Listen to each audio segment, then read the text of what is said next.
तुकाराम पंढरीनाथ भगवान की जय। मौली ज्ञानेश्वर महाराज की जय। जगद्गुरु तुकाराम महाराज की जय। सद्गुरु जोग महाराज की जय।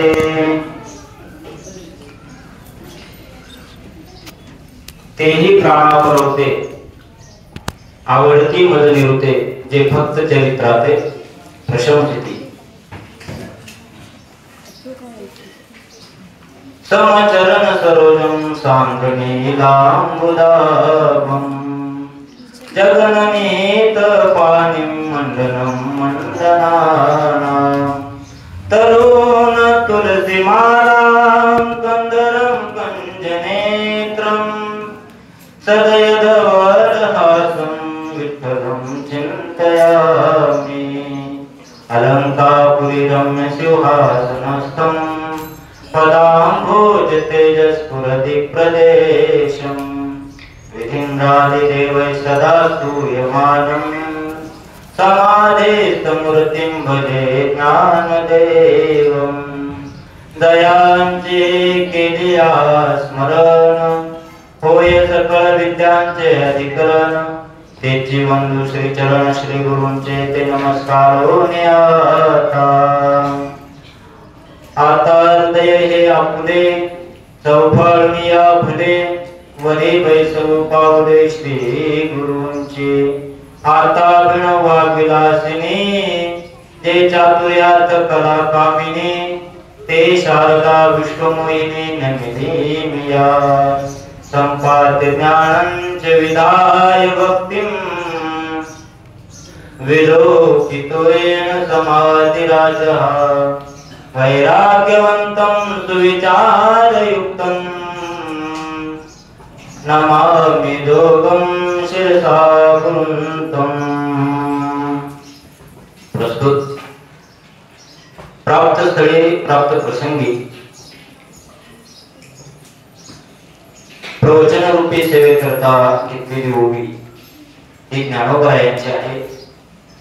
तेही प्राणापरवते आवडती मज निरुते ते भक्त चरित्रात जे भक्त चरित्राते प्रशंसिती। तेही प्राणापरवते जे भक्ताचं चरित्र गातात भक्ताचं चरित्र वर्णन करतात भक्ताचं चरित्र सांगतात। भगवान म्हणतात ते मला प्राणापेक्षाही प्रिय आहे असा या ओवीचा सरळ सरळ अर्थ आहे। गेली 8 वर्षापासून आपल्या या श्री क्षेत्र काळेवाडी गावामध्ये एक भव्य दिव्य असं बाल संस्कार शिबिर आपल्या गावामध्ये होत असतं। खरं तर संपूर्ण महाराष्ट्रामध्ये हे बाल संस्कार शिबिर आता सध्या चालू आहे। अनेक भागांमध्ये मोठमोठे शिबिर होतात पण मी असं म्हणेन की महाराष्ट्रातलं काळेवाडी गावात जे पहिलं असं शिबिर असेल की निःशुल्क शिबिर आपल्या गावामध्ये होत आहे। महाराष्ट्रामध्ये असं शिबिर कुठंच होत नाही आणि एवढ्या मोठ्या शिबिराला असणं इतर ठिकाणी बघायला मिळत नाही। इतर ठिकाणी मुलांकडून फी घेतली जाते मग शिबिरामध्ये प्रवेश असतो। इथं मुलांकडून फीही घेतली जात नाही आणि मुलांना इथं शिकवलं जातं। हे कार्य श्री गुरु काकाजी करत आहेत। खरं तर काकांचं फार मोठं कार्य आहे। हे आपल्या गावामध्ये शिबिर घेणं हे आता आहे हे ठीकच आहे पण या अगोदर काकांनी संकल्प केलाय की 2 वर्ष कुठं कीर्तनाला जायचं फक्त मुलांकरता वेळ द्यायचा। प्रत्येक गावामध्ये जायचं महिनाभर थांबायचं तिथल्या लहान लहान मुलांना संस्कार देण्याचं काम गुरुरे काका करतायत आणि तेच काम दरवर्षी गुरुरे काका आपल्या गावामध्ये करतात। म्हणून या शिबिर करता गावातील लोकांचंही सहकार्य तितकंच महत्वाचं आहे। शिबिर करणं एवढं सोपं नाही। एवढ्या मुलांना सकाळचा नाश्ता दुपारचं जेवण संध्याकाळचं जेवण हे देणं सोपं नाही पण काळेवाडी गाव अगदी पारमार्थिक गाव असल्या कारणाने इथं कुठल्याही प्रकारची गोष्टीची कधी कमी भासत नाही आणि म्हणून अन्नदातेही त्याचप्रमाणे या ठिकाणी सहकार्य करत असतात आणि सर्वांच्या सहकार्यातून गुरुदेव देवराम बाबांच्या आशीर्वादातून हे भव्य दिव्य असं बाल संस्कार शिबिर चालू आहे। खरं तर हे बाल संस्कार शिबिर का करायचे केली पाहिजे. का केली पाहिजे? ह्या वयात मुलांना संस्कार लागतात. मोठी झाल्यावरती मुलांना संस्कार लागत नाही. मी तर असं म्हणेन, मुलांना संस्कार लावावे लागतच नाही. येत्याचे श्रेष्ठ तत्सत देवे सर्वजना येथ वडील जे जे करते त्या नाम धर्म ठेवते. घरातील आई वडील जर एकमेकांशी बोलत असताना जर व्यवस्थित बोलत असतील तर घराची मुलंही व्यवस्थित बोलतात. घराची मोठी माणसं जर शिव्या देऊन बोलत असतील तर घरातले लहान मुलं काय शिव्या देणार आहेत? आपली मुलं कशी जन्माला यावी याच्याकरता घरातल्या मोठी माणसं कशी राहतात याच्यावर आपण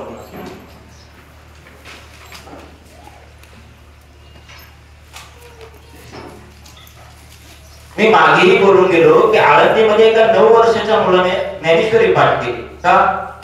कशामुळे?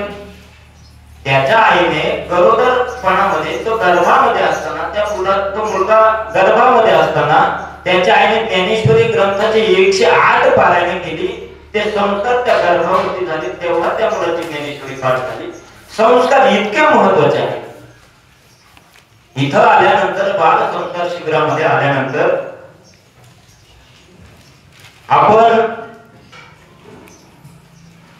आपल्या आई वडिलांविषयी कृतज्ञ असलं पाहिजे. हे इथं शिकवलं जातं. आई वडिलांचा लहान वयामध्ये आपल्याला आई वडिलांनी सांभाळलेलं असतं, पण मोठं झाल्यानंतर आपल्याला हे आई वडील सांभाळता आले पाहिजे. हे संस्कार हे शिक्षण इथं दिलं जातं. सकाळी उठल्यानंतर स्नान केल्यानंतर देवाच्या पाया पडलं पाहिजे. देवाच्या पाया पडून आपल्या आई वडिलांच्या पाया पडलं पाहिजे. हे इथं शिकवलं जातं. म्हणून बाल संस्कार शिबिर हे अत्यंत महत्वाचं आहे. या वयामध्ये मी याही पुढे जाऊन सांगेन, तुमचं खरंच भाग्य आहे की तुम्हाला शिकवण्याकरता काका आहे. तुमच्या वयामध्ये आम्ही तर कशातच नव्हतो, कुठेच नव्हतो, पण तुम्ही ह्या वयामध्ये तुम्हाला काकांचं सानिध्य लाभलं. काकांकडून तुम्हाला शिकायला मिळतं. मग सुभाषित असतील, गीतेचे अध्याय असतील, 12वा अध्याय, 15वा अध्याय, हरिपाठ असेल, हरिपाठामध्ये पावले असतील, मृदंग असेल, हे सर्व शिक्षण तुम्हाला ह्या वयात मिळते. कमीत कमी तुम्हाला हे बघायला तरी मिळते. आणि म्हणून या शिबिरामध्ये दरवर्षी काकांनी एक संकल्पना सुरू केली की दरवर्षी आपण संतांचे चरित्र या ठिकाणी सांगितले पाहिजे. संतांची चरित्र लहान मुलांना कळली पाहिजे. तिथं येणाऱ्या प्रत्येकाला संत चरित्र हे कळलं पाहिजे. संत चरित्र का गायली गेली पाहिजे, संत चरित्र गायली का गेली पाहिजे. मी असं म्हणेन की शाळेमध्ये प्रत्येक इयत्तेला एक एक संत जर आपण दिले, प्रत्येक येला एक एक संत हा विषय जर आपण शाळेमध्ये दिला तर वेगळे संत सांगण्याची आपल्याला गरज पडणार नाही. संत चरित्र ही अत्यंत काळाची गरज आहे. संत चरित्र तुमच्या आमच्यापर्यंत पोहोचलं पाहिजे. आणि खऱ्या अर्थाने या वर्षी महिला संत यांच्याविषयी ही संकल्पना आहे की महिला संतांविषयी बोललं गेलं पाहिजे. महिला संतांचं चरित्र माहिती झालं पाहिजे, समजलं पाहिजे. त्याच्यामध्ये दुसऱ्या दिवशी संत कान्होपात्र्याचं चरित्र उपमन्यू महाराजांनी सांगितलं. त्याच्यानंतर सोयराबाईंचं चरित्र महेश महाराजांनी सांगितलं. आता तिसऱ्या महिला संत आहेत तर संत निर्मलाबाई. तुम्हाला नाव ऐकून थोडं वेगळं वाटेल, कदाचित तुम्ही हे नाव कधी ऐकलंही नसेल. ज्या वेळेला मला हे चरित्र दिलं त्यावेळेला मीही पहिल्यांदाच ते नाव ऐकलं. काकांनी मला फोन केला, म्हणे संत निर्मलाबाई, संत सोयराबाई यांच्यापैकी कुठलं तरी एक चरित्र तुम्हाला सांगायचं. काकांना म्हटलं तुम्ही सांगा ते चरित्र, त्याच्यावरती आम्ही इकडनं तिकडनं जेवढं चरित्र आम्हाला उपलब्ध होईल तेवढं चरित्र आम्ही सांगण्याचा प्रयत्न करू. म्हणून संत निर्मलाबाईंचं चरित्र काकांनी माझ्याकडे दिलं. आणि आता संत निर्मलाबाईबद्दल तुम्हालाही काही माहिती नाही आणि मला जेवढं उपलब्ध झालंय चरित्र तेवढं मी तुम्हाला सांगण्याचा प्रयत्न करेन. आणि त्या अगोदर त्या संतांचं आपल्याला चरित्र ऐकायचं, त्या संतांचं आपल्याला चरित्र गायचंय, त्या अगोदर संत कुणाला म्हणायचं, संतांचं जीवन कसं असतं, संतांची लक्षणं काय आहे याचा विचार आपल्याला अगोदर करायचा.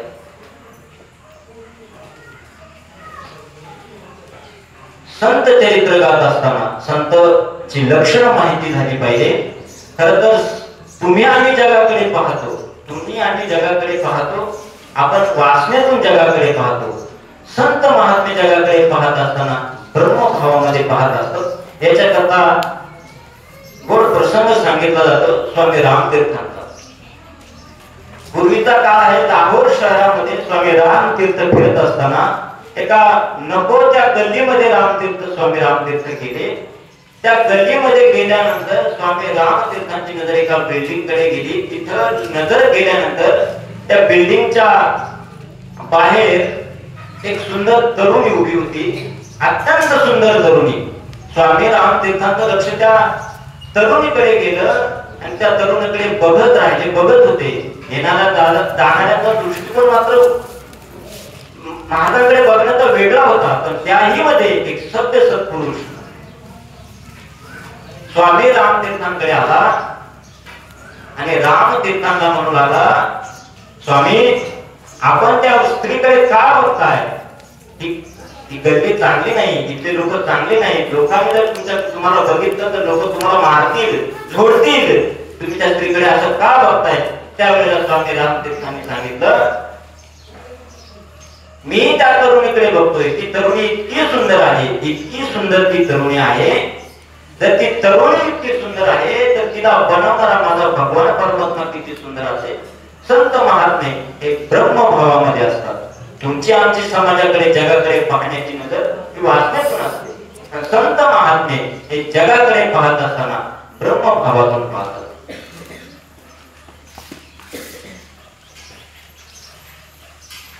म्हणून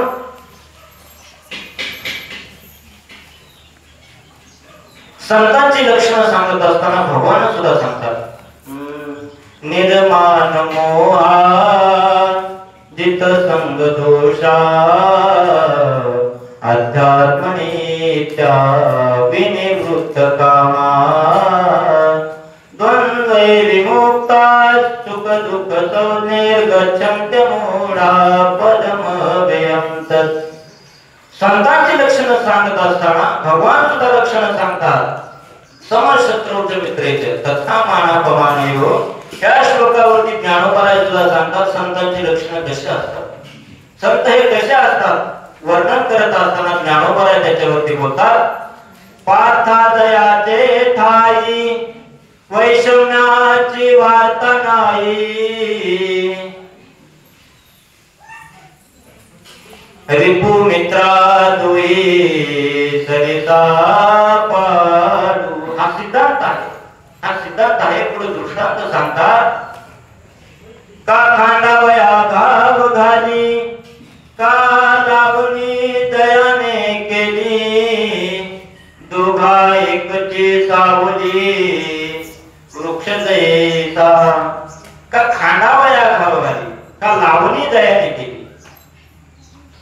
वृक्ष जसा एखादा मनुष्य झाड लावतो, झाड लावल्यानंतर झाड लावणाऱ्याला वृक्ष सावली देतो आणि झाडावरती कुऱ्हाड मारणाऱ्याला सावली देत नाही, असं आहे का?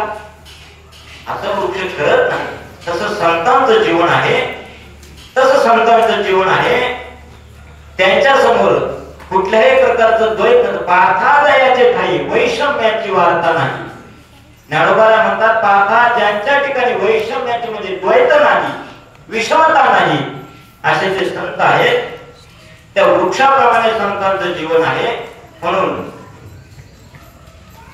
घरीची उजेड करावा, पारखिया अंधार पाडावा, हे नेण्याची का पांडवा दीप जैसा।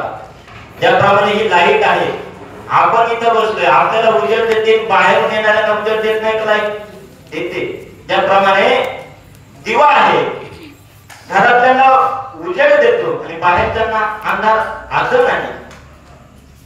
त्याप्रमाणे दिवा ही लाईट जे सगळ्यांना उजेड देत असते, त्याप्रमाणे संत महात्मे सर्वांना एकत्र घेऊन परमार्थाची वाटचाल करायला लावतात। संत कोणालाही हा श्रीमंत आहे, हा गरीब आहे, हा उच्च जातीतला आहे, हा नीच जातीतला आहे, हा कुठलाही वर्णभेद या ठिकाणी संत महात्मे करत नाहीत। म्हणून संत महात्मे मी सांगत होतो, संत महात्मे हे ब्रह्मभावामध्ये असतात।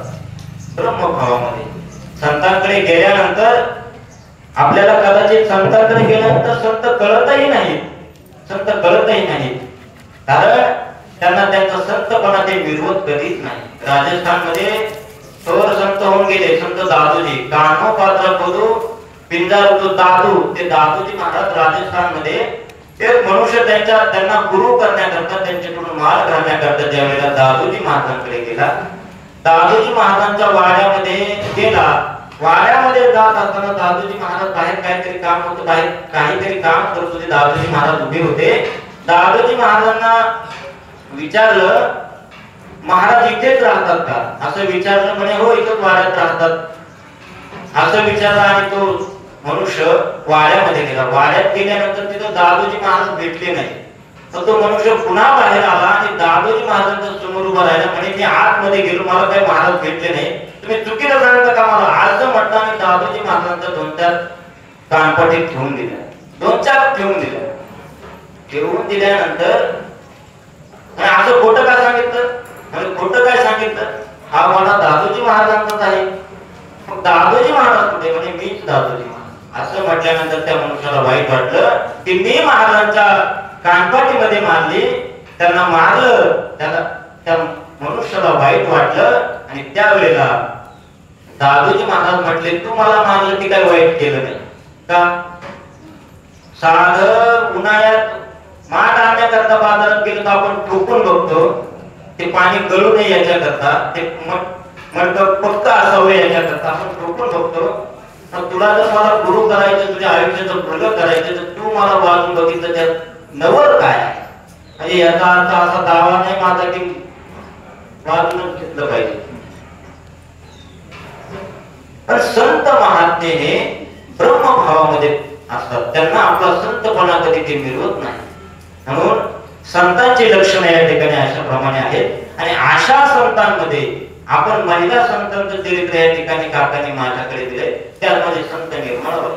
आता संत निर्मळाबाईंचं चरित्र फार जगविख्यात आहे असं नाही. मी संत निर्मळाबाईंचं चरित्र भरपूर शोधलं मी, पण मला फार कमी प्रमाणात त्यांचं चरित्र मिळालं. खरं तर संत निर्मळाबाईंचं चरित्र जर बघायला गेलं तर संत निर्मळाबाई ह्या महान जातीच्या जन्माला आलेल्या, त्यांचं चरित्रामध्ये असं सांगितलं जातं, संत निर्मळाबाईंचा जन्म बुलढाणा जिल्ह्यातील मेहूण राजा या गावामध्ये निर्मळाबाईंचा जन्म आहे. खरं तर जोगोबारायांचा जन्म महिपती महाराजांनी पंढरपूरमध्ये सांगितलाय आणि काही चरित्रामध्ये जोगोबारायांचा जन्म ही मेहूण राजा या ठिकाणी सांगितलाय. त्या मेहूण राजामध्ये संत निर्मळाबाईंचा जन्म झाला असं म्हणतात. त्या ठिकाणी निर्मळा नावाची नदी आहे, त्या नदी त्या गावाच्या जवळ वाहत असते, वाहत होती, म्हणून निर्मळाबाईंचं नाव सुद्धा आहे. निर्मळा हे नाव त्यावरून, त्या नदीवरून निर्मळा हे नाव संत निर्मळाबाईंना पडलं. संत निर्मळाबाईंच्या जीवनाबद्दल बोलायचं ठरलं, त्या काळामध्ये वर्णव्यवस्थेमध्ये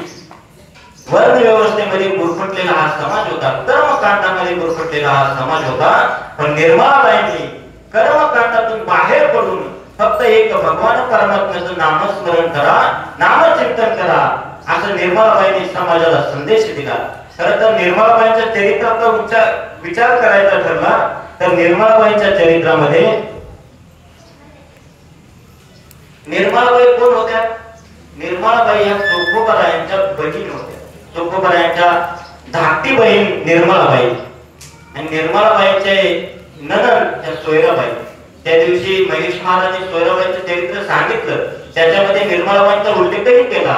जोगोबाची बहीण झाला शारंधर, वहिनी उघडा दादा हाका मारी. या ठिकाणी निर्मळाबाई त्या ठिकाणी आला नाही, पण निर्मळाबाईंचा अधिकार इतका मोठा होता की साक्षात देवाने निर्मळाबाईचा रूप घेतलं आणि सोयराबाईंचं बाळंतपण करण्याकरता त्या ठिकाणी भगवान परमात्मा आला. असं म्हणतात, देवाने दोघांकरता स्त्रीचं रूप घेतलं. पहिलं म्हणजे अर्जुना करता. सुभद्रा ज्या वेळेला माहेराला गेली त्यावेळेला सुभद्रेचा अवतार घेऊन, सुभद्रेचं रूप घेऊन भगवान परमात्मा अर्जुनाच्या जवळ आले, अर्जुना सोबत राहिले. ते पहिले राहिले ते अर्जुना करता सुभद्रेच्या रूपामध्ये, आणि दुसरे राहिले ते सोयराबाई करता निर्मलेच्या रूपामध्ये, सोयराबाईंच्या ननंदेच्या रूपामध्ये. खरं तर निर्मळाबाईंचं चरित्र फार नाही, निर्मळाबाईंच्या चरित्रामध्ये निर्मळाबाईंचं काव्य जर बघितलं फक्त 24 अभंग आहे, फक्त 24 अभंग आहे निर्मळाबाईंच्या चरित्रामध्ये. त्यांचं काव्य जर बघितलं, त्यांचा अभंग गाथा जर बघितला तर फक्त ते म्हणजे आहेत 24 अभंग. त्या 24ही अभंगामध्ये निर्मळाबाईंनी फक्त आणि फक्त भगवान परमात्म्याचं नामस्मरण करा, नामस्मरण करा असा विचार त्या ठिकाणी निर्मळाबाईंनी केला. त्यांचे पती असणारे बंका महाराज, राका वंका बंका जातीचे महाराज, त्याच्यातले बंका महाराज नाही. त्या बंका तर ती मुलगी होती, राका वंका यांची मुलगी ती बंका होती. पण या ठिकाणी जे बंका महाराज आहे, संत बंका महाराज, हे सोयराबाईचे बंधू होते. सोयराबाईंचे बंधू आणि निर्मळाबाईंचे पती हे बंका महाराज. त्यांच्या जीवन चरित्रातला जर विचार करू गेलो तर त्यांच्या जीवन चरित्रामध्ये चोखोबराय, चोखोबरायांची परंपरा अशी आहे, ज्ञानोबरायांनी विसोबा क्षेत्रावरती कृपा केली, विसोबा क्षेत्राने नामदेवरायावरती कृपा केली, नामदेवरायांनी चोखोबरायांवरती कृपा केली आणि असं म्हणतात चोखोबरायांनी कृपा केली ती बंका महाराजांवरती. बंका महाराज म्हणतात, बंका म्हणे माझा चोखा गुरु माऊली, तयाचे पाऊली लोटांगण. बंका महाराजांनी गुरु कोणाला मानले? ते चोखोबरायांना. ही परंपरा आहे.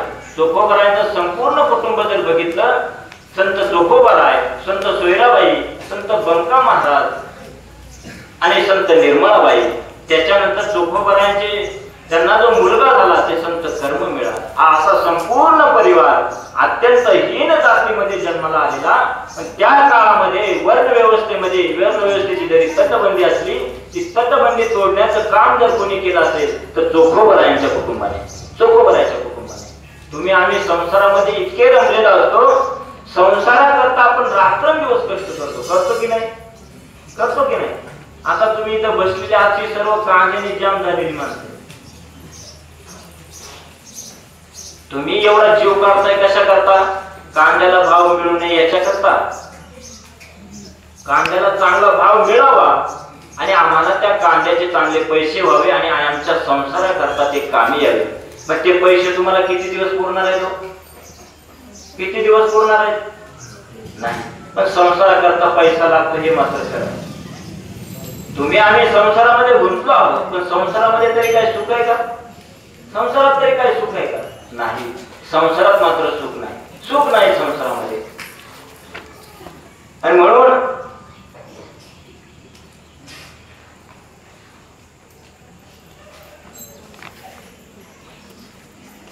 निर्मळाबाईंचं चरित्राचं वर्णन या ठिकाणी सोयराबाईंनी अनेक ठिकाणी केलंय. ज्या वेळेला निर्मळाबाईंचं लग्न झालं, लग्न झाल्यानंतर त्यावेळेला मेहुण राजावरून पंढरपूरला सर्व कुटुंब वारी करता पंढरपूरला यायचं. पण मेहुण राजावरून पंढरपूरला येणं नेहमी सतत शक्य नव्हतं. म्हणून हे संपूर्ण कुटुंब असं पंढरपूर या ठिकाणी राहायला आलं. पंढरपूरमध्ये अनेक वर्ष त्या ठिकाणी राहू लागलं. तिथं राहिल्यानंतर ज्या वेळेला चोखोबराय गाव कुसाखाली गेले, त्यांचं निधन झालं. त्यावेळेला निधन झाल्यानंतर सर्व कुटुंब पुन्हा मेहुण राजा या ठिकाणी, निर्मळाबाई आणि संत बंका महाराज पुन्हा तिथं गेले. पण असं म्हणतात चोखोबरायांच्या समाधीच्या वेळेचा प्रसंग आहे. सोयरा महाराजांनी अभंग दिलाय, चोखा वैसता समाधीशी निर्मळा आली पंढरीशी. चोखोबरायांच्या समाधी करता चोखोबरायांची बहिणी निर्मळा ही मेहुण राजावरून पंढरपूरला आल्याचं वर्णन आहे. आणि हा पाहुणे आनंद सोहळा म्हणे विठ्ठला दयाळा, चोखा मेळविला रूपी माझी आता कोण गती. देव वैसुने निगती निर्मळेचे सांगे गोष्टी. निर्मळाबाईंचा अधिकार एवढा मोठा होता की देव निर्मळाच्या शेजारी बसून बुद्ध गोष्टी करत होते. एवढा मोठा निर्मळेचा अधिकार होता संत निर्मळाबाईंचा. तुम्ही आम्ही इतके दिवसापासून परमार्थ करता, आपल्या स्वप्नात सुद्धा येत नाही. निर्मळाबाईंचा अधिकार एवढा होता. निर्मळेचं रूप घेऊन सोयराबाईंचं बाळपण करण्याकरता देवाला या ठिकाणी चोखोबरायांच्या समाधी करता सुद्धा देव आले. नामदेवरायांना सांगितलं की माझ्या तुकोबाचा अस्थी घेऊन या. तुकोबाचा अस्थी आणल्यानंतर त्या ठिकाणी तुकोबरायांना महाद्वारामध्ये त्या ठिकाणी समाधिस्थ केलं. त्या समाधी प्रसंगामध्ये समाधीच्या ठिकाणी निर्मळाबाई आल्या असं वर्णन सोयराबाईंनी केलं. ऐसे ते पुण्या नाही आणि सोयरा मिठी घाली चरणी. हा सुख सोहळा पाहण्याकरता निर्मळाबाई मेहूण राजाहून पंढरपूरला आल्याचं वर्णन सोयराबाईंनी केले. खरं तर निर्मळाबाईंचं चरित्र असं काही कुठं लिखित नाही. पण मी ज्या वेळेला सोयराबाईंचे अभंग वाचले, काही बंका महाराजांचे अभंग वाचले, काही निर्मळाबाईंचे अभंग वाचले, त्याच्यामध्ये बऱ्याचशा चरित्राचं वर्णन केलं. बंका महाराजांनी सोयराबाईंच्या चरित्राचं बऱ्यापैकी वर्णन केलं, खूप चांगल्या प्रकारे केले. लिखित वर्णन आपल्याला चरित्र कुठं बघायला मिळत नाही. पण ज्या वेळेला मी मला कुठेच काही मिळेना, निर्मळाबाईंच्या चरित्राचं काहीच मिळेना, त्यावेळेला मी तुकोबरायांचे अभंग वाचले. त्याच्यामध्ये मला निर्मळाबाईंचं फारसं चरित्र बघायला, ऐकायला नाही, वाचायला नाही मिळालं. मी सोयराबाईंचे ज्या वेळेला अभंग वाचले, सोयराबाईंचे अभंग वाचले, 34 अभंग मला वाटतं त्यांचे आहेत. 34 अभंग संत वाङ्मयामध्ये सोयराबाईंचे आहेत. त्याच्यामध्ये मला काही अभंगामध्ये निर्मळाबाईंच्या चरित्राचा उल्लेख केला मला त्याच्यामध्ये आढळला. त्या जोरावरतीच मी निर्मळाबाईंच्या चरित्राचं तुमच्यासमोर मी वर्णन करतोय. काय महिला संतांचं चरित्र आहे. खरं तर महिला संतांच्या बाबतीत बोलायचं ठरलं तर या महिला संत तिसऱ्या संत आहेत की ज्यांनी काव्य रचना केली. पहिले आहे ते मुक्ताबाईंनी काव्य रचना केली, हे नंतर जनाबाईंनी काव्य रचना केली, अभंग लिहिले. आणि त्यानंतर जर कोणी अभंग लिहिले असं तर त्यामध्ये संत निर्मळाबाईंचं प्रकर्षाने नाव घेतलं जातं. त्या संत निर्मळाबाई आहेत. सोयराबाईंनी असं वर्णन केलंय की मेहूण राजा गावामध्ये जी निर्मळा नदी आहे त्याच्याबद्दल सोयराबाई म्हणतात की निर्मळेशी करिता स्नान कोटी प्रयागा समान. निर्मळेचं जर स्नान केलं तर कोटी प्रयागाचं स्नान केलं तर पुण्य लागतं असं सोयराबाईंनी वर्णन केलं. तेथे करिता अन्नदान सोय तुष्ट नारायण. तेथे जर अन्नदान केलं तर साक्षात भगवान परमात्म्याला तुष्ट केल्याचं, संतुष्ट केल्याचं पुण्य लागतं. साक्षात भगवान परमात्मा तुष्ट होतो त्या ठिकाणी अन्नदान केल्यानंतर. म्हणून तेथे करिता प्रदक्षिणा कोटी तीर्थ घडली जाणार. त्या निर्मळा नावाच्या नदीला तिथं जर प्रदक्षिणा केल्या तर कोटी तीर्थ घडल्याचं पुण्य लागतं. ऐशी विख्यात मेहुणपुरी. त्या मेहुणपुरीचे वर्णन करत असताना सोयराबाई म्हणतात ऐशी विख्यात मेहुणपुरी म्हणे धोक्याची महारी. धोक्याची महारी म्हणजे सोयराबाई. सोयराबाई म्हणतात असं हे मेहुणपुरीचा इतिहास आहे, एवढा मोठा इतिहास आहे. म्हणून मेहुणपुरीमध्ये जन्माला आलेल्या निर्मळाबाई अत्यंत भाग्यवान आहे, अत्यंत पवित्र आहे, अत्यंत पवित्र आहे असं वर्णन केलं जातं. सोयराबाई आणि तुकोबराय निर्मळाबाईंचं लग्न झाल्यानंतर घरामध्ये गप्पा मारत बसल्या होत्या. गप्पा मारत बसलेल्या असताना सोयराबाईंना आपल्या नणंदेची आठवण झाली. वैचं काय म्हणतात तुमच्याकडे, वैचं म्हणतात, वैसंची आठवण झाली. अर्थात नणंदेची अर्थात निर्मळाबाईंची आठवण झाली. आणि सोयराबाई आपल्या पतीला म्हणतात सोयरा म्हणे पती म्हणी आधी बाईची खंती. बाईची खंती म्हणजे निर्मळाबाईची. चोखा सोयरा कर्म मिळा भेटू आले त्या निर्मळा. खरं तर निर्मळाबाईंचं चरित्र हे आदर्श चरित्र आहे, महिलांकरता आदर्श चरित्र. कुठला आदर्श? अहो एका नणंदेचं आणि भाऊजाईचं नातं किती घट्ट असावं, किती सौख्याचं असावं, किती सत्यपणाचं असावं आणि किती प्रेमाचं असावं. हा आदर्श, हे आदर्श चरित्र तुम्हा मला हे आज मीही पहिल्यांदा वाचलं, मलाही खूप छान वाटलं. मला चरित्र मिळालं नाही पण अभंग वाचल्यानंतर मनाला समाधान वाटलं की निर्मळाबाईंचं आणि सोयराबाईंचं किती सख्य होतं, किती सख्य होतं त्यांचं. धन्य बाई मेहुणपुरी म्हणे धोक्याची महारी. त्या ठिकाणी तुकोबराय कर्म मेळा आणि संत सोयराबाई ज्या वेळेला मेहुणपुरीला आले, मेहुणपुरीला आल्यानंतर निर्मळाबाईंना गेले आणि निर्मळाबाईंच्या समोर गेले आणि निर्मळाबाई आणि संत सोयराबाई दोघे एका सुखासनावरती बसल्या आणि डोळ्यांनी निर्मळा संत सोयराबाई निहाळू लागली. ती विचारपूस करू लागली, निर्मळाबाई, ननंदबाई, तुम्ही कशा आहात? बरे आहात ना? तुमचा संसार कसा सुरू आहे?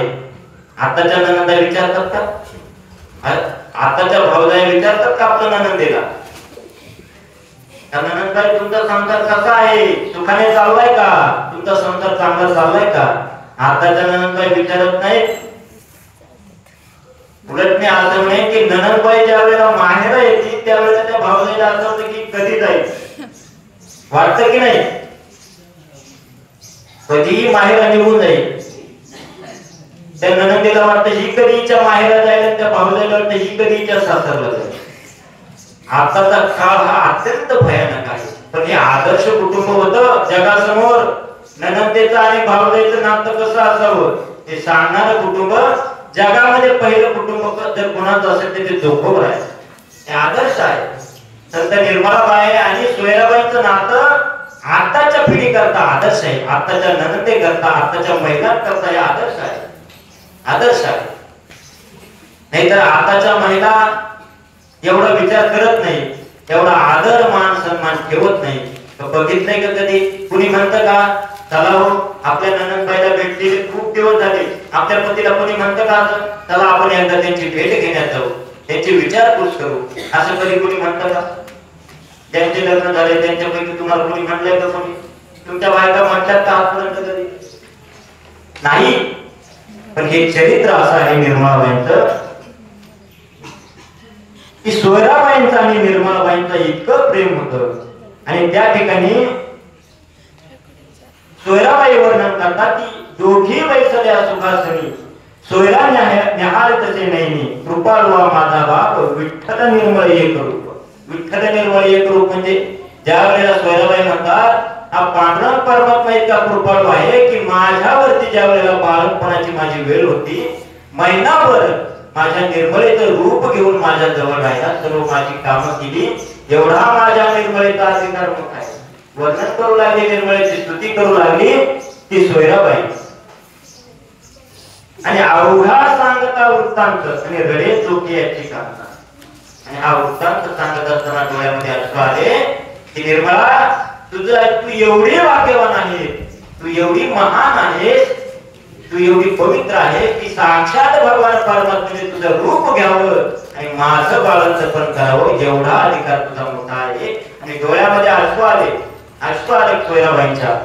म्हणून निर्मळाबाईंचं चरित्र वाचायला ज्यावेळेला आपण मी ज्यावेळेला सोयराबाईंचे वाचले त्यावेळेला मलाही गहिवरून आलं की काय नातं असेल या कुटुंबातले.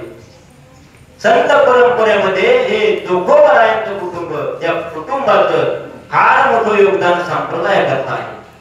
संप्रदाय करता त्यांनी अनेक अभंग लिहून ठेवले. जाती जातीचं जे राजकारण करणारे लोक होते त्या राजकारण जाती जातीचं राजकारण करणाऱ्या लोकांना त्या कर्मकांडातून बाहेर काढून नामस्मरणामध्ये घालवलं. जोखोबरायांचा निर्मळेला उपदेश करतात, चोखामध्ये निर्मळेशी नाम गाय हरनिशी. जोखोबरायांना गुरु मानलं होतं निर्मळाबाई. जोखोबराय मोठे होते, निर्मळाबाई लहान होत्या, पण गुरु मानलं जोखोबरायांना माझ्या निर्मळाबाई.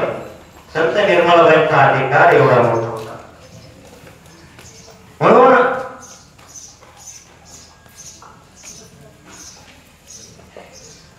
निर्मळाबाईंचा प्रसिद्ध अभंग आहे. निर्मळाबाई म्हणतात, नाही मज आशा आणि कोणाची, स्तुती मानवाची करुणी नाही, करुणी काय काय हे देखील नाशिवंत सारे, यांचे या विचारे याची न पुढे, ऐसे ज्याचे देणे कल्पांती न करे, तेच एक बरे आम्हाला की, जो भक्तांचा विसावा वैकुंठ निवासी, तो पंढरीशी उभा विटे, निर्मळ म्हणे सुखाचा सागर, लावण्य आगर रूप ज्याचे. निर्मळाबाईंचा गोड अभंग आहे. खरं तर हा अभंग सगळ्यांनी पाठ केला. सगळ्यांनी म्हणण्यापेक्षा संप्रदाय आताच्या कीर्तनकारांनी तर सगळ्यांनी पाठ केला पाहिजे. कसा? त्याचा अर्थ असा आहे, आता मला आणखी कोणाचीच आशा उरली नाही, मानवाची स्तुती सुद्धा करण्याचा काय उपयोग आहे? आताच्या काळामध्ये हे असं बोलणं जरा थोडं चुकीचं वाटेल का? आताच्या काळामध्ये कीर्तनकार आम्ही प्रवचनकार, आम्हाला जर ज्याने कार्यक्रम दिला, ज्याने तारीख दिली त्यांच्याबद्दल नाही बोललं तर पाकिट कमी होण्याची शक्यता आहे. आम्हाला आशा असते की लोकांनी आम्हाला पाकिट जास्त द्यावं, याच्याकरता आम्ही लोकांची स्तुती करत असतो, लोकांचे वर्णन करत असतो. कशा करता? पैशा करता. आम्ही पैशा करता लोकांची स्तुती करतो. पण निर्मलाबाई म्हणतात मला या कशाचीच गरज नाही. मी या अभंगावरून असं लक्षात येतं की निर्मलाबाई ज्या वेळेला काव्य करत होता त्यावेळेला आसपासच्या आयाबाया त्यांच्याकडे येत असतील आणि त्यांना सांगत असतील की आमचं वर्णन तुमच्या अभंगामध्ये करा, आमचं काहीतरी गुणगान का, असं काहीतरी आसपासचे लोक त्यांना येऊन म्हणत असतील. त्यावेळेला निर्मलाबाई म्हणतात नाही मला आशा अनेक कोणाची, स्तुती मानवाची करून काय. आणि मानवाची स्तुती करून काय मिळणार आहे? 2 पैसे मिळतील, त्यापेक्षा काय मिळणार आहे? उलट तर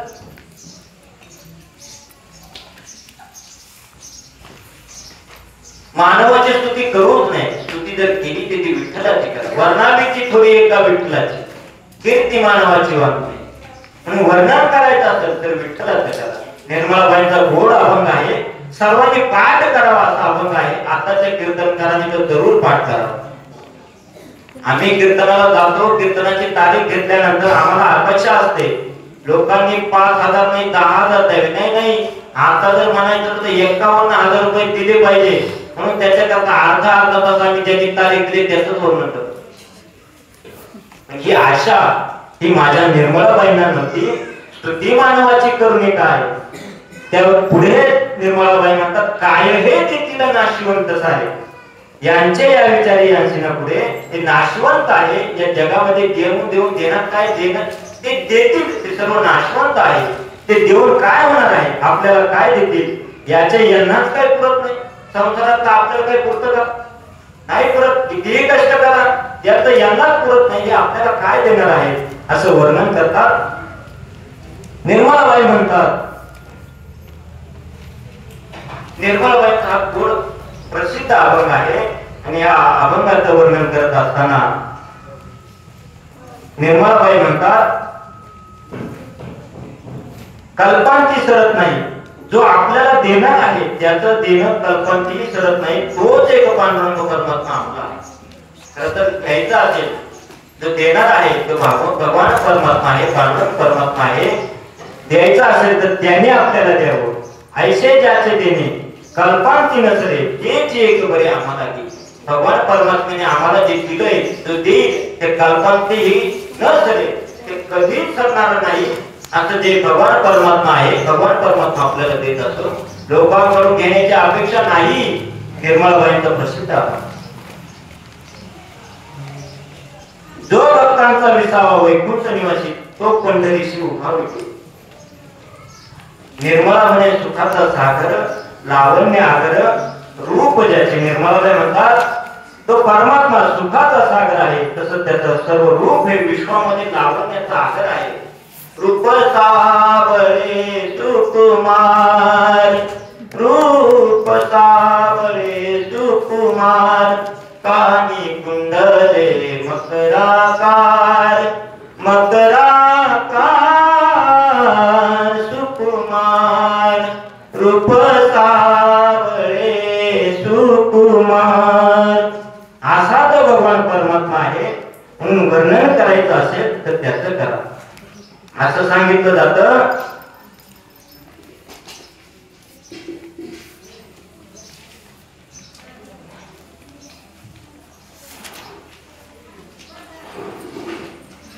सोयराबाई वर्णन करतात एका अभंगामध्ये चोखा निर्मळे एक रूप दरुषणे हरी तापलो, वाचे विठ्ठल नामचंद्र नाही भेद उभा येतात. तीर्थ उत्तम निर्मळा वाहे भागीरथी जरा.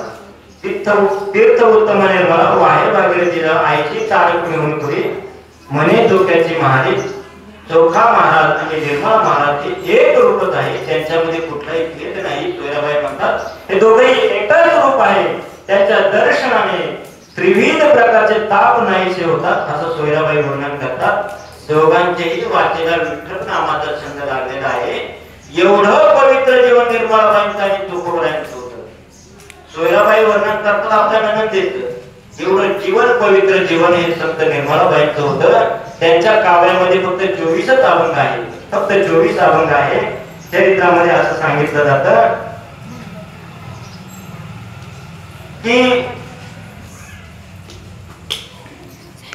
निर्मलाबाई ज्या काळामध्ये निर्मलाबाईंचा जन्म झाला, जन्म झाल्यानंतर जोकोबरायांच्या कुटुंबामध्ये जन्माला आल्यानंतर त्या काळामध्ये वर्णव्यवस्था मांडणारे लोक होते. जोकोबरायांच्या कुटुंबाला पांडुरंगाच्या दर्शनाला सुद्धा जाऊ दिलं जात नव्हतं. एवढी वर्णव्यवस्था मारलेली होती त्यावेळेला, एवढी मोठी तटबंदी होती. पण त्यावेळेला खरीच राहून संत निर्मलाबाई, संत जोकोबराय त्या पांडुरंगाचं भजन करायचे, नामस्मरण करायचे, नामस्मरण करायचे असं चरित्रामध्ये वर्णन आहे. म्हणून संत चरित्र ही गायली गेली पाहिजे, गायली गेली पाहिजे. समाजाच्या काही धारणा असतात, त्याच्यामध्ये तीन धारणा मी सांगत असतो. समाजाच्या काही धारणा असतात, त्या तीन धारणामध्ये पहिली धारणा आहे पत्रकाराने सत्य मांडलं पाहिजे, कथाकाराने शिव मांडलं पाहिजे आणि कलाकाराने ते सुंदर मांडलं पाहिजे. तेव्हा हे जगत सत्यम शिवम सुंदरम होईल. पत्रकाराने सत्य मांडलं पाहिजे, खरंच मांडलं पाहिजे. खोट्या बातम्या पेपरला देऊन उपयोग नाही. कथाकाराने खरंच बोललं पाहिजे, कथाकाराने शिव मांडलं पाहिजे. या व्यासपीठावरती बसल्यानंतर संत वाङ्मय समाजासमोर सांगितलं पाहिजे. त्या व्यासपीठावरती बसल्यानंतर शिव सांगितलं पाहिजे. आता भगवान परमात्म्याची प्राप्ती कशी करून घेता येईल हा विचार समाजासमोर सांगितला पाहिजे. पण कथाकाराने शिव मांडलं पाहिजे आणि कलाकाराने ते सुंदर मांडलं पाहिजे. कलाकाराने सुद्धा समाजासमोर सुंदर भगवान परमात्म्याच्या ज्या सुंदर लीला आहे त्या समाजाला सांगितलं पाहिजे. कलाकाराच्या जबाबदाऱ्या आहेत, कथाकाराच्या त्या जबाबदाऱ्या आहेत आणि पत्रकाराच्या या जबाबदाऱ्या आहेत. त्या समाजाच्या काही धारणा आहेत, त्यामध्ये कथाकार आहे. कथाकाराने संत चरित्र गायली गेली पाहिजे. आज आपण या ठिकाणी संत चरित्र गातोय कशा करता? तुम्हा आम्हाला वारकरी संप्रदायात जेवढी काही संत मांदियाळी आहे ती सर्व संत मांदियाळी माहिती व्हावी, सर्वांपर्यंत हे संत पोहोचले जावे, माहिती व्हावी याच्याकरता. खरं तर आम्हालाही संत निर्मलाबाई माहिती नव्हत्या, पण काकाने आमच्याकडे ते चरित्र दिलं आणि त्या चरित्राचा थोडासा अभ्यास करण्याचा आम्हालाही भाग्य लाभलं आणि त्या चरित्राचा उच्चार तुमच्या समोर केला. मलाही माहिती झालं आणि त्या निमित्ताने तुम्हालाही संत निर्मलाबाई कोण होत्या ही माहिती झालं. कोण होत्या संत निर्मलाबाई? संत निर्मलाबाईंच्या बंधूचं नाव काय होतं पोरांनो? वा, जोकोबराय. संत निर्मलाबाई कोणाच्या नंद होत्या? सोयराबाईंच्या. जोकोबरायांच्या दाजीचं नाव काय होतं? बंकामा. वा, हुशार आहे. थोडं वेगळं विचारलं म्हणलं बघू सांगता येते का? पण हुशार आहेत मुलं. मुलं लिहून ठेव. मुलं म्हणजे मुलीच लिहून ठेवतात. मुलं काय मुलं बसलेलीच आहेत. मुलंही हुशार आहेत आणि मुली हुशार आहेत. म्हणून असं निर्मलाबाईंचं चरित्र सांगण्याचं मला भाग्य लाभलं. खरं तर मी स्वतःचं भाग्य समजतो की संत निर्मलाबाईंचं चरित्र मला तुमच्या समोर बसून बोलण्याचा योग आला. खरं तर संत निर्मलाबाईंचं चरित्र माझ्याकडे फारसं उपलब्ध नव्हतं, पण या ठिकाणी काकांच्या आज्ञेने मला ते चरित्र सांगण्याचा योग आला. मला माझ्या बुद्धीला जेवढं स्फुरलं तेवढं चरित्र मी आपल्या समोर सांगितलं, तेवढं चरित्र मी आपल्या समोर गायलं. खरं तर संतांचं चरित्र सांगण्याकरता तसा अधिकार असावा लागतो, पण माझा तसा काही कुठला मोठा अधिकार नाही. पण काकांचा आदेश होता, काकांची आज्ञा होती, सेवकही करावे सांगितले काम. म्हणून या न्यायाप्रमाणे काकाने मला आज्ञा केली, महाराज चरित्र सांगायचंय. मग सोयराबाई आणि निर्मलाबाई.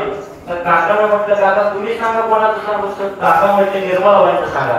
म्हटलं जे कोणालाच माहित नाही ना ते सांगण्यात तरी मजा आहे. ते चरित्र सगळ्यांना माहिती ते सांगत काय? लोक म्हणतात हे तर आम्ही ऐकलं. निर्मलाबाईंचं चरित्र म्हटलं काका माझ्याकडे द्या, जेवढं मिळेल तेवढं सांगण्याचा प्रयत्न करेल. पण काकाने ते निर्मलाबाईंचं चरित्र माझ्याकडे दिले. माझ्या बुद्धीला जसं सुरलं तसं मी इकडनं तिकडनं चरित्र गोळा करून मला जसं माहिती मिळवली, जे चरित्र गोळा केलं ते चरित्र मी आपल्या समोर असं मिळालं नाही. पण सोयराबाईंच्या अभंगातून काही चरित्र मला सांगता आलं, ते निर्मलाबाईंच्या काही अभंगातून काही विचार मांडता आला, तो विचार मी आपल्या समोर मांडला.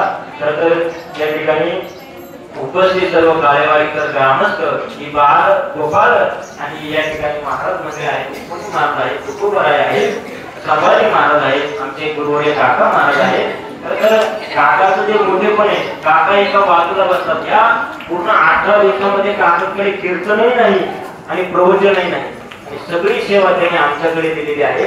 आणि काका मात्र मुलांना शिकवण्याचं काम अत्यंत प्रामाणिकपणे आणि अगदी टाइम शेअर करत असतात. म्हणून काकांचं फार मोठं कार्य आहे. म्हणून ही झालेली सेवा काकांच्या चरणी, उपस्थित सर्व बालगोपाळांच्या चरणी, गाळेवाडीकर ग्रामस्थांच्या चरणी आणि माझ्या गुरुवर्यांच्या चरणी, वारकरी शिक्षण संस्था जोग महाराज वारकरी शिक्षण संस्थेच्या चरणी, सर्व गुरुवर्यांच्या चरणी, माझे गुरुवर्य प्रातस्मरणीय परमपूजनीय गाथामूर्ती रामभाऊजी महाराज राऊत, मी ज्यांच्याकडे शिकलो असे गुरुवर्य बाबा, आणि मी ज्यांच्याकडे बाबा शिकलो असे माझे गुरुवर्य अशोकजी महाराज पांचाळ गुरुजी, आणि त्यांच्या कृपा छत्राखाली त्यांच्याकडे बघून आम्ही आमचा परमार्थ सुरू आहे. म्हणजे आम्ही काही परमार्थ फार शिकायने करतोय असं काही नाही, तर बाबांच्या पावलावर पाऊल ठेवून आम्ही सर्व महाराज मध्ये परमार्थाची वाटचाल करत आहोत. ती वाटचाल अशीच जोपर्यंत शरीरामध्ये प्राण आहे तोपर्यंत अशीच वाटचाल आमची बाबांच्या पावलावर पाऊल ठेवून चालावी, गुरुरे काकांच्या पावलावर पाऊल ठेवून आमची वाटचाल परमार्थाची चालावी. संत समागमे धरून आवडी करावी कातरी परमार्थी, या न्यायाप्रमाणे आमचा परमार्थ असा सुरू राहावा अशी मी भगवान परमात्म्याच्या त्यांनी प्रार्थना करतो. विष्णू माऊली प्रार्थना करतो.